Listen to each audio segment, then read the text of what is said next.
All right, hello, and here we are, interview with Miss Blaire Porter. I'm very excited that she agreed to do this. Blaire is somebody that I think a lot of us follow on Instagram, and she's such a huge inspiration for the healing community and just being so raw and real. And I think when we see somebody as raw and open as Blaire is, it helps us to notice that within ourselves. And it's really refreshing too to see the realness, because I think Instagram, I mean, she does have a beautiful Instagram. If you have not seen it, go check it out. I am Blaire Porter on Instagram. But so often in Instagram, especially in the healing community too, it's just such a surface image almost, just so pretty, but she really gets to the realness of it. And I think that's why a lot of people resonate with you.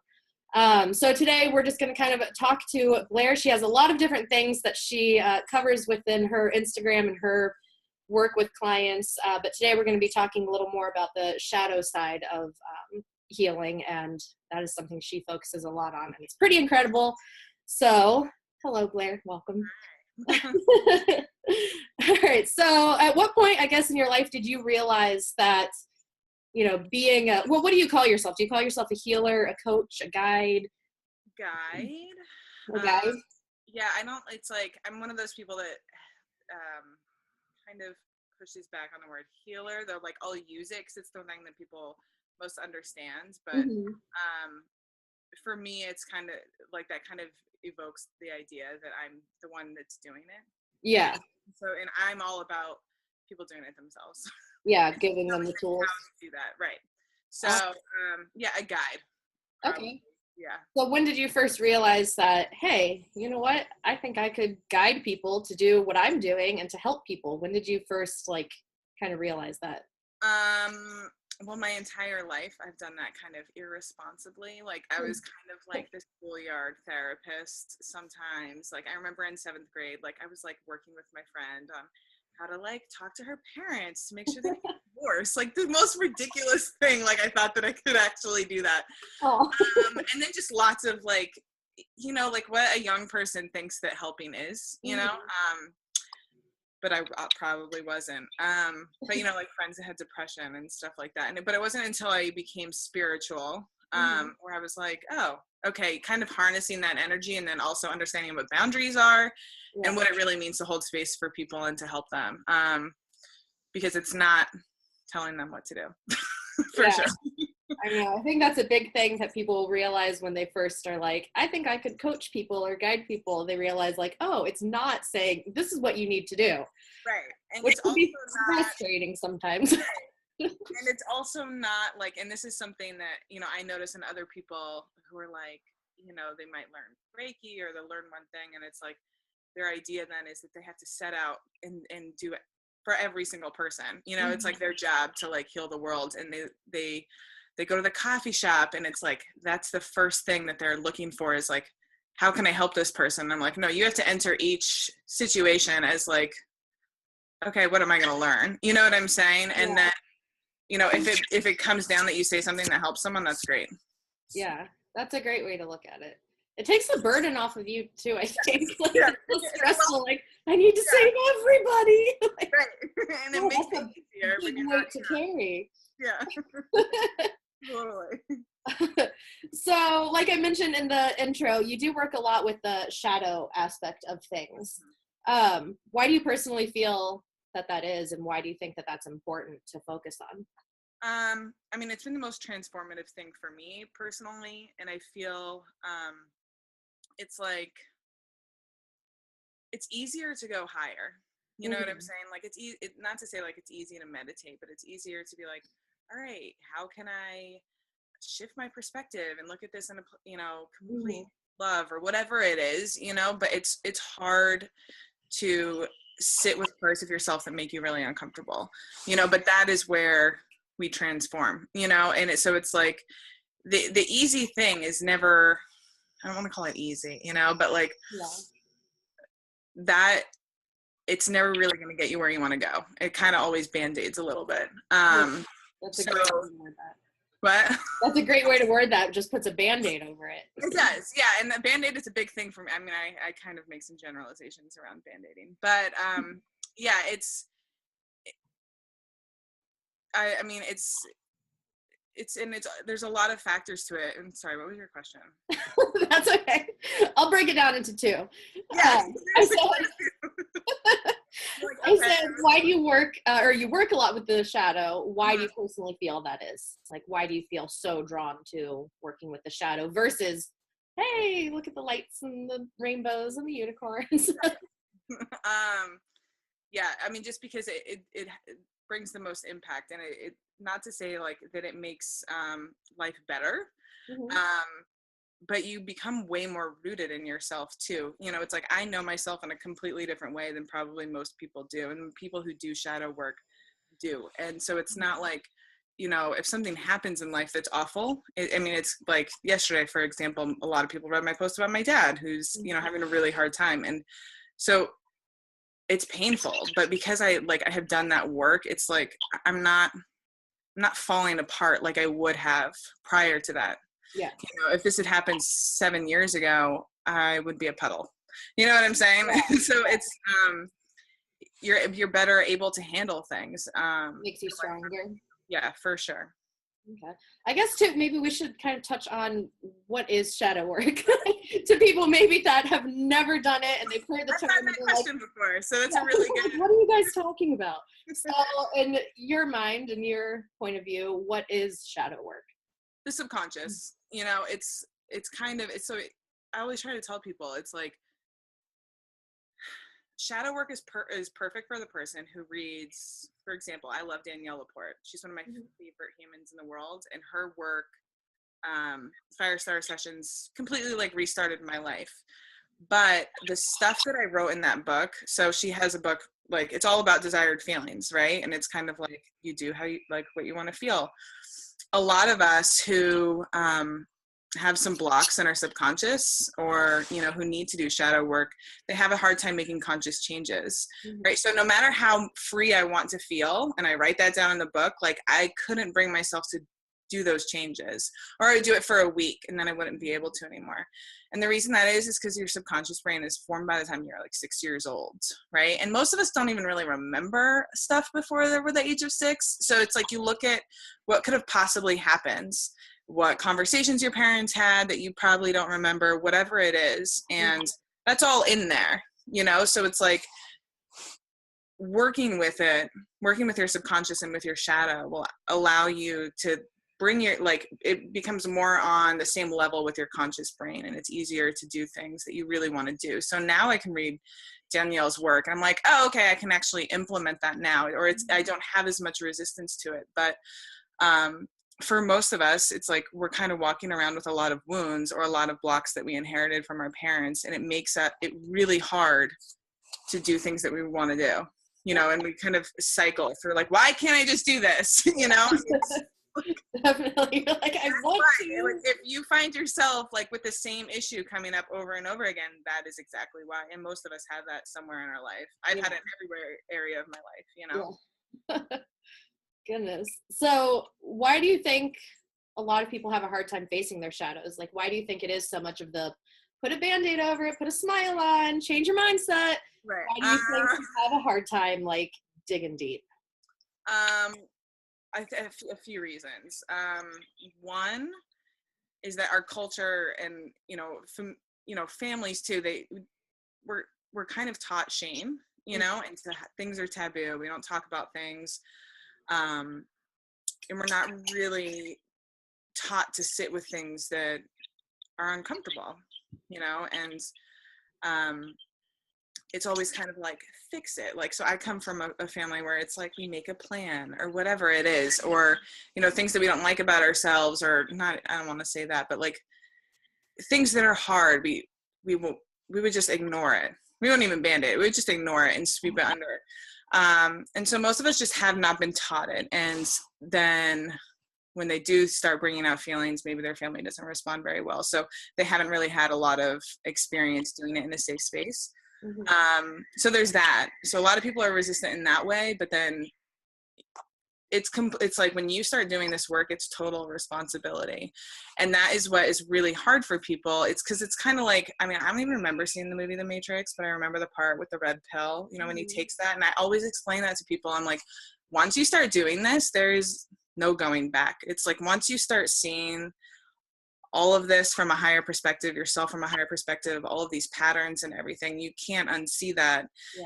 And the issue with that too, though, is that it doesn't matter how bad of a day you're having, like you'll still have to show up for it, or like, it's there. And so there's a responsibility of having to address everything all the time, even when you don't want to, or still sitting with it and being like, okay, why is this coming up? And it can be really exhausting. And most people are already exhausted with their lives. It's like they just don't want to do it.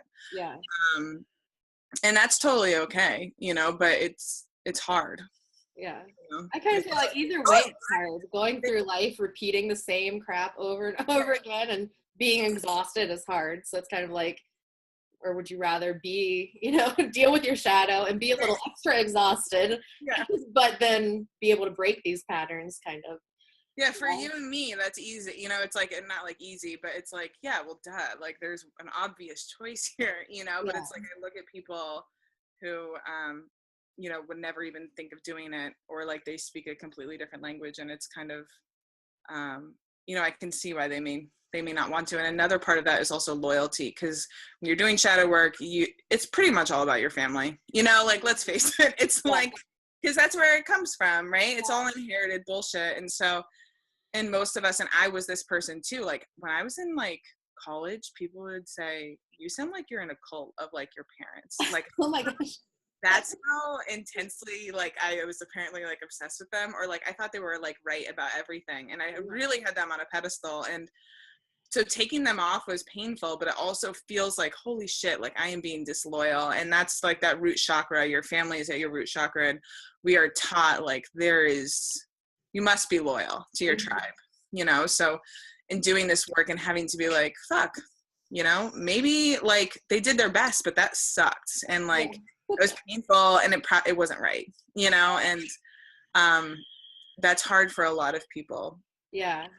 And then another thing too with that is also like the tribe that you have now, when you start doing this work and you're changing, it kind of, if they're not doing the same work, you kind of, it's like it's two different worlds, and it's really hard to connect.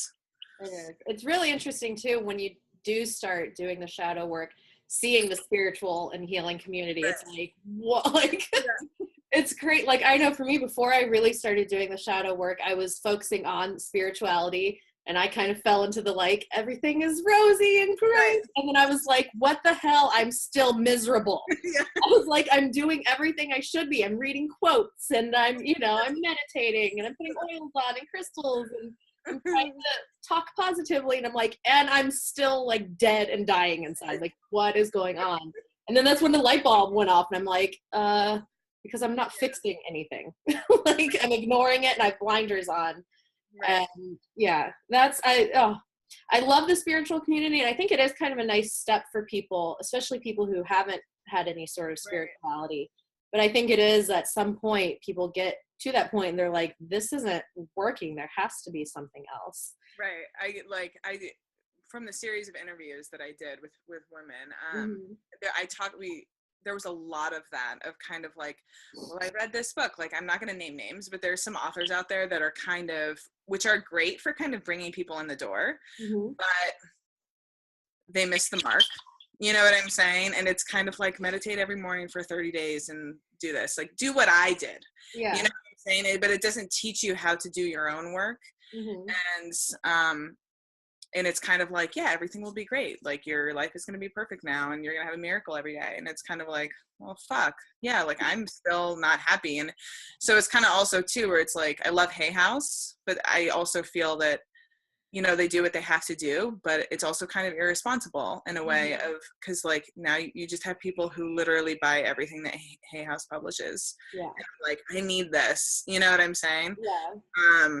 It's just, if I read the next book, if I read the next book, or if I get that deck or whatever it is, and it's like, I mean, and I was totally guilty of that. So me too. And I think that everyone is, right? It's like almost every single person is, because it's like you get to this place, and this is another part of like where the shadow is hard, is like when you first start doing it, you're like, holy fuck, I am so fucked up. I have so much shit to Right. do. Everything about myself. And then you're like, I need to read all the things, you know? Yeah. And then you do kind of reach that place where you're just like, this is obviously not working, you know? Like, but yeah, I mean, you should see my bookshelves. I have a lot. That's hilarious. So what is like a piece of advice that you would give or a tip for somebody who is wanting to begin to do shadow work and they have no idea, like they've reached that point, like something isn't working, I need to dig deeper, but they're like, now what? Okay, so I mean, so kind of like what I just said is like when you first start, it's kind of like, I need to fix all of these things. It would kind of be, and that's what I find with a lot of people, it's like, it's so easy to get overwhelmed by it. But like, this is how I kind of view it, and how I tell people to view it is that you want to take responsibility, right? You want to take responsibility so you can take care of it and you can do the healing work, and like, you know that it's yours to take care of, but you don't want to take ownership of it, you know, because it's like, if you're, and there's a really small difference there, but like ownership to me is kind of like, this is mine, right? Like this came from me, when in reality it did not come from you. So it's like understanding like, I inherited this and it's my responsibility to heal this work, right? Like, and do this. But it's not a reflection of who I am, you know, and then that kind of keeps you grounded, like in your perspective, a little bit more balanced. It's easier to do it, you know, when you're not taking it personally all the time. Yeah. And it's more fun that way, you know, because I think it's fun, you know, like I think this work is fun. And so it's like when you kind of depersonalize it a little bit, yeah, it becomes fun. It is interesting when you start, you know, pairing your thought patterns with what happened as a child. Oh my God. And little things like that. Like I was talking to my mom last night and I realized I've always been so afraid of getting older as a woman. I mean, I'm sure a lot of women have, but I've always been like, I have an expiration date. Like I'm going to reach 35, 40 and I'm going to be so unattractive. And like, why would my husband want me? And then I realized that voice thought pattern in my head was actually me hearing my dad as a kid and growing up, because he would always talk about, you know, basically women were done at like 30, that as they got older, they were gross and who would want them. And I'm like, holy crap. Yeah. And it's just nice because now I can be like, oh, so now when I'm hearing that, I can be like, this isn't me saying this to myself. Yeah. And it's easier to then be able to like kind of heal that, I guess. Totally. So it's so interesting when things like that happen. When you do start doing this work, you notice little things like that, like all the time. Yeah. And the aging thing is really interesting to me too, because it's like I like how I said yesterday, like my dad has aged so much in the past few years. And I know it's because he started aging when his dad started aging. You know, it's like what age they define as old, right? Is like 70. So when he hit 70, that was it, you know, and I'm not going to discount, like, obviously, like he can't, you know, he's not going to be the same person he was when he was 25. Yeah. It's just not the way it works. But there is something to be said for like the day that you expect to be old is like when it's going to happen, you know, and it's like, you don't have to buy into that. And that's just, you know, one example of a million. Yeah. Agreed. So do you think, is there something that people should do? Like, I know me personally, I found a really great counselor, therapist when I really started to do my shadow work. And I think that really kind of helped because I had that support system. Totally. So do you think it's beneficial for people to have some sort of support system? Maybe not even necessarily a professional unless they feel like they do get to that point that they need it, but you know, kind of like maybe even a shadow buddy to like just a friend to say like, hey, I'm doing this work, you know, support me, help me. Do you think that's important? Definitely. Just because a lot of times it can be very overwhelming. It's like, even like my clients, it's like, there will be days where it's just coming at them from all angles. And they're like, I am completely overwhelmed. I feel crazy. Like you do feel kind of crazy.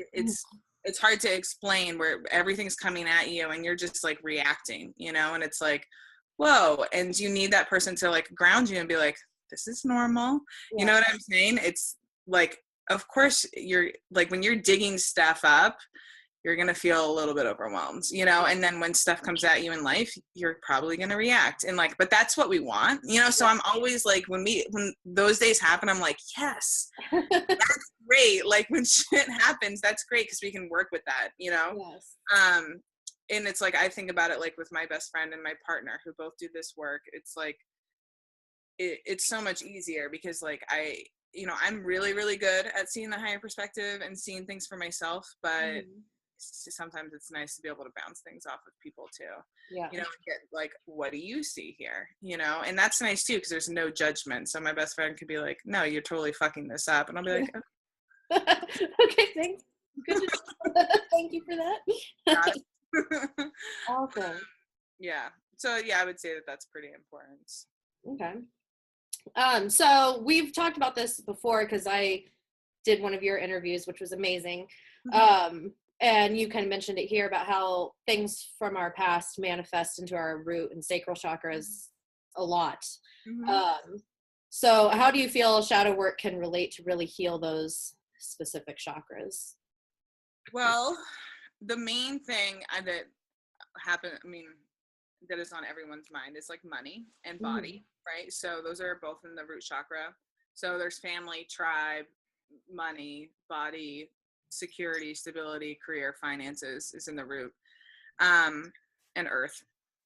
And so it's like, whether you were raised in extreme wealth or in poverty, we all have issues around money. You know, it's like, I come from a very, very different place than, I grew up in a lot of privilege, but there was always a lot of fear around money. And my dad ended up losing everything that they had when I was like 18. And it wasn't like gambling or whatever, you know, he was playing the stock market, you know, and so it was gambling. Well, let's just say that.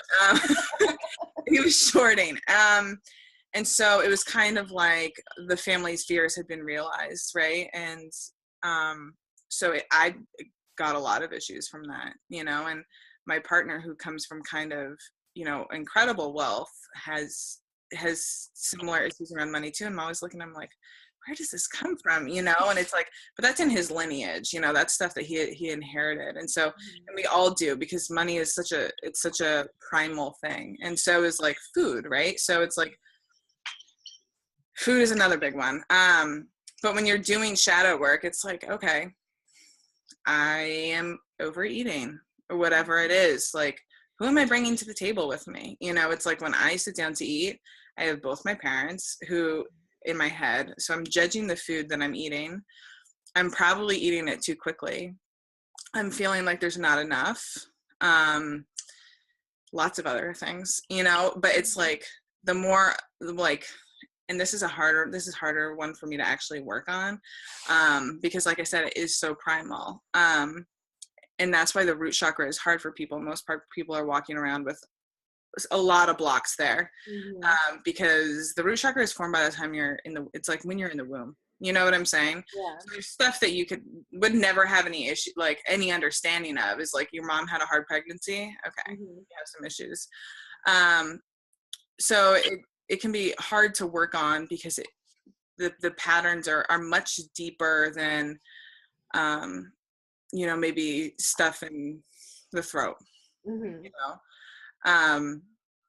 But it's in working with like the family stuff around these things that allows you to kind of actually move forward with it. And it's not an overnight thing. Like I said, it's like, I've been working on it for a long time. And like, yeah, and money, you know, it's like, also, let me just say this, money and food are very connected, right? And most people know this. It's, if you're feeling like limited money wise, you're going to probably try to eat more, you know? So those two things go hand in hand. It's because we're all trying to ground ourselves into this physical reality. And because we're not taught good grounding growing up, like, we don't know what it is to be connected to the earth. It's like, okay, so I have to eat. Like, I have to eat more to be here, or I have to acquire more to be here. I have to shop more, whatever it is. Yeah. So it's all like, we all kind of have our way of kind of self-soothing that root chakra. But when we can actually see it, like when we're at least aware of it, it makes it a lot easier. Like, oh, okay, I'm eating out of a place of need because I feel limited, or Yeah. like I'm buying this because I'm scared I'm gonna die someday. Whatever it is, you know. I don't know if that answered the question. It was a little bit of a rant, but whatever.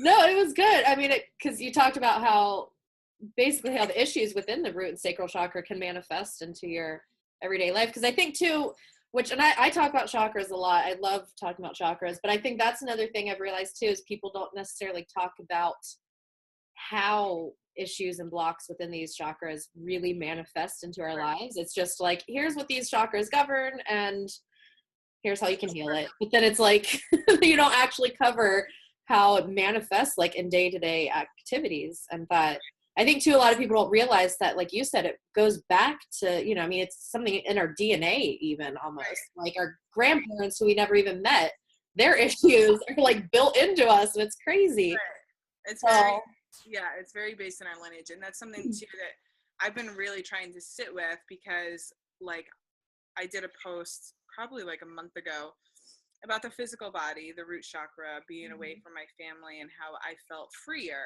to make changes. And I got a lot of comments. People were like, how do I heal the root chakra? How do I do this? And I'm like,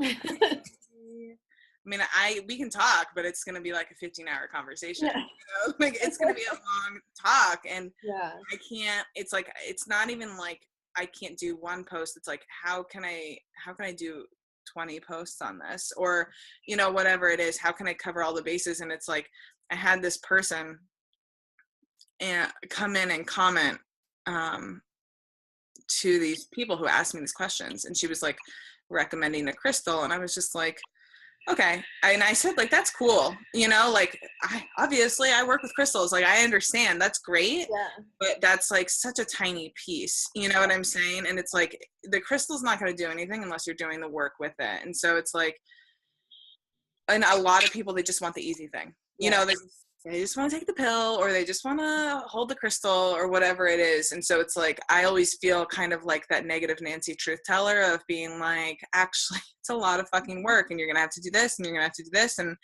you know, and then they're just kind of like, oh, okay, I don't want to do it. And I'm like, that's cool, you know, but it's like, I can't lie to you, you know, like, I will never be that person that is like, do this for 30 days and you're going to be healed. Yeah.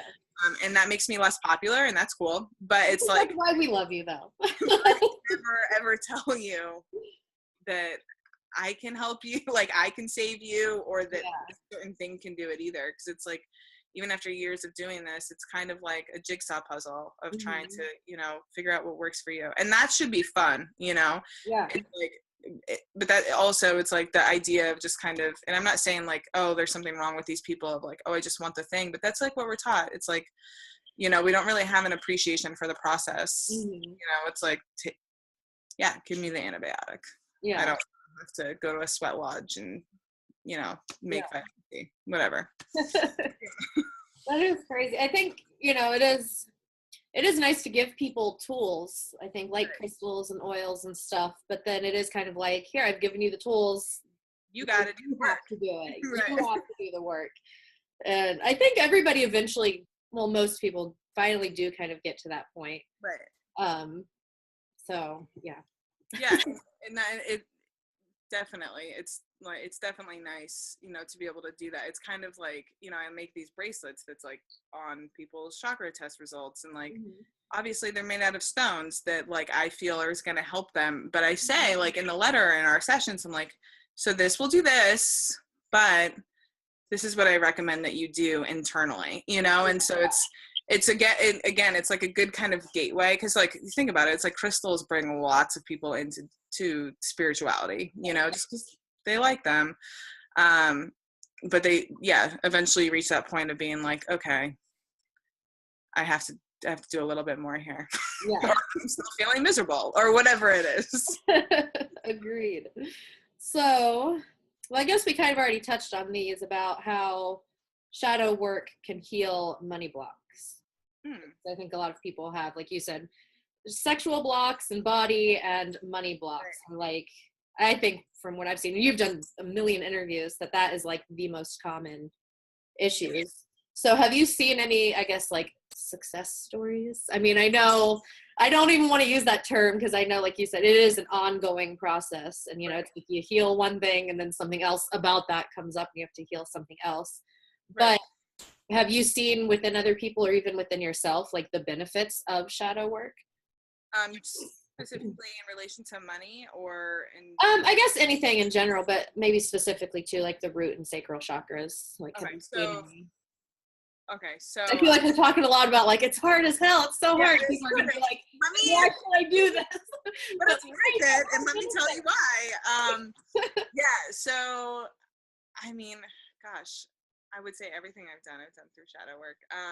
The main thing most recently has been sexual work, and that's been a big focus for me, like you said. And not so, it's like I was kind of forced into that, right? I was backed into a corner there because like my whole life I've been very, very promiscuous. And when I had the opportunity, when people wanted to sleep with me, I became very promiscuous. I didn't know how to say no. Like it was yes to everyone. And I did a lot of wounding that way. And I find that I'm going to get a lot of flack for saying this. And I'll probably say it more. This is the first time I've said it like publicly, but we tell women like, yes, you can sleep with all these people, all the people that you want, right? Like, and that's totally cool. And you're not a slut, and that's great. I'm on board with that. But unfortunately, a lot of people are doing it in a way that is wounding, you know, and I say this as someone personally who has done this, and as someone who has talked to so many people. I have not met one person that has told me like, oh yeah, me, you know, having dozens of one night stands didn't eventually hurt me. You know what I'm saying? And I was someone who like I felt it was like a drug, right? Like I felt high, like I felt so stoked about everything, you know, because I don't fuck with drugs. But and then eventually I reached a point where I got into like an actual relationship where I couldn't have sex anymore. Like I was like, we moved in together and I was like, I can't do this. Like this is too much. And there's a couple of layers to that. One is childhood sexual abuse, because when that is present, you have a hard time with having everything in one space. So physical, emotional, and, you know, intimacy.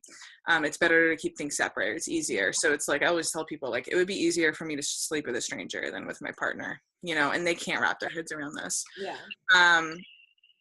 And so with that, it's like, that was really, it's like I started realizing that like, okay, we're all here like fucking wounding ourselves, but also the idea of intimacy was so fucking scary that I was like, I do not want to work on this. Like I knew it was there for years, and then I was just like, no, I'll get to it tomorrow, whatever. And then I would like kind of work on it, and then I would pull back. And then it was probably like a year and a half ago where I was just like, all right, I have to actually do this. And now it's like a completely different situation. Like I don't want to say it's completely healed, but it's like my resistance it's probably like 10% of what it was. You know what I'm saying? Yeah. Like Nash feels comfortable kissing me now, whereas like before I'd be like, I can't, I can't, like in bed, like out in life that was fine, but like there were certain areas, and this is so common. It's like I've talked to girls who like were like, oh yeah, like I love them, blah blah blah blah blah, but like if we're in bed, like I don't want them to kiss me. And I'm like, yeah, that's a real thing. Yeah. And so that doesn't exist anymore, you know. So it's like there's lots of progress. I mean, obviously he just had like a crazy surgery, so in terms of actual sex, you can't really report much now, but maybe in like 6 months, I don't know. But yeah, I would say that's been probably my biggest success. Yeah. And then I also work with someone around money, because like I like entered this year and I was like, I don't even know where to start with this. You know what I'm saying? And it was like, there's not a whole lot where I'm like, I really need someone to work with me on this. But this thing, I was like, yeah. So I found, her name is Laura. Let me see if I can get her. It's like, I think her username is Laura Rose D-U-O-N-G. Yeah, I follow her. I can't think of what her name is either. I didn't know if it was LRD or if it was her full name. No, I'm Sorry, not. Laura. Laura Rose Duong, I think. Yeah. Yep. Yeah. R-A Rose D-U-O-N-G. Yeah. Yeah, I follow her. She's awesome. She's I need amazing. to work with her too at some point. She's so great. I love working with her, and like I have noticed lots of movement and like and just kind of, you know, and it's funny because it's like you're not just talking about money like for an hour and a half. Like we're talking about my work. Like we're trying to get me from point A to point B. Like so right now I do the crystals and jewelry, but like my Instagram and like what I talk about is more of a representation of what I want to do, like what we're talking about here. And so like I just want to talk to people, you know what I'm saying? But I'm also definitely afraid of doing that. So it's like working on getting there and then also just, trying to figure out like how to basically feel worthy enough to do the work that you want to do and make money doing it. So it's been, but in working with her, I have definitely made more money. Nice. So that's been good. Yeah. Yeah. So it's worth it. It is worth it, 100%, 1,000%. It's hard as hell, but it's worth it. Hard, yeah. But you know what? It's like I say, it's hard. I think, but part of me is just kind of like because I don't want to undersell it. Like I don't want to think of people to think it's easy. Mm-hmm. It's also like once you get used to it, it's not hard. You know, it's hard like the first like year. Oh my gosh, yeah. It's really hard, but once you get used to it, you're like, oh, I see you. This again. You know what I'm saying? It's like, I know you. Routine. And like your brain is used to asking the questions. Your brain is like, oh, okay, where is this coming from? Blah, blah, blah, blah. And then it becomes easy. So it's kind of like, you know, it's like anything. It's the adjustment period. And it's kind of like getting rid of the stuff that you thought that you knew and then incorporating that's hard. Yeah, it is crazy. I always say, like, when I really first started digging deep, I broke down lower than I've ever been in my entire life. And I was like, how is this possible? But then it's like, you know, once you keep sticking with it, you see that light at the end of the tunnel and you're like, okay, I can do this. And you start getting stronger and you're like, this isn't that bad. I can do this. I mean, it sucks, but I can do it. I can do it. Yeah, it's not that bad. It's, you know.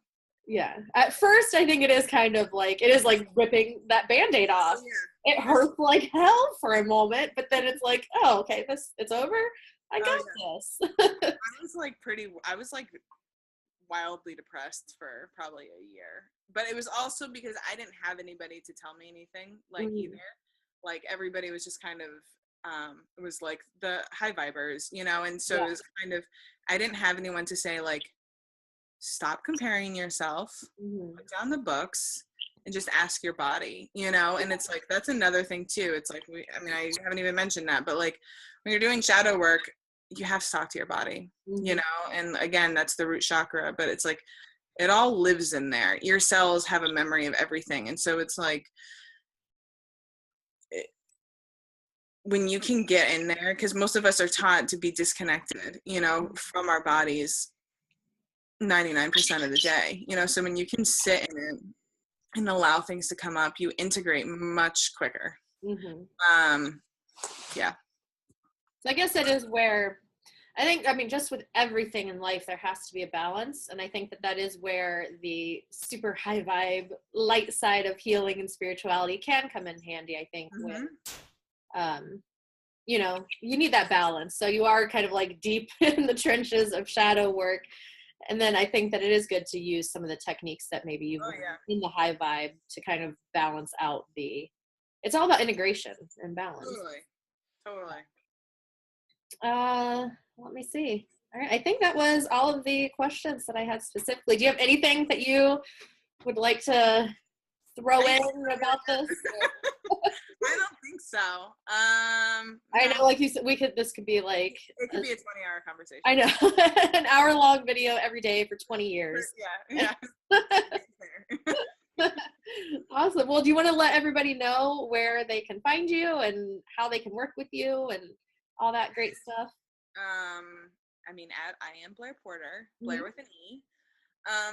And then my website is in my bio. Okay, awesome. So do you offer shadow work Yeah, I do I have healing packages. Okay. So I don't do one-on-one sessions. Like I do one-on-one sessions, but I don't do standalone sessions. Okay, they're within the Unless package. it's mediumship. Yeah, Mhm. because there's no point in just doing one. You Yeah, know? yeah, agreed. It's like This a is month kind of like their course. one-on-one session. This is their Right. intro to. Yeah. Exactly. So yeah, I do that, and then I do mediumship, and Mhm. I'm hoping to do video blogs of me just talking. Yeah. Hopefully, if I work with Laura by the end of it, she'll be like, "It's time." Yes, I love it. I'm so excited for you to do videos. I can't wait.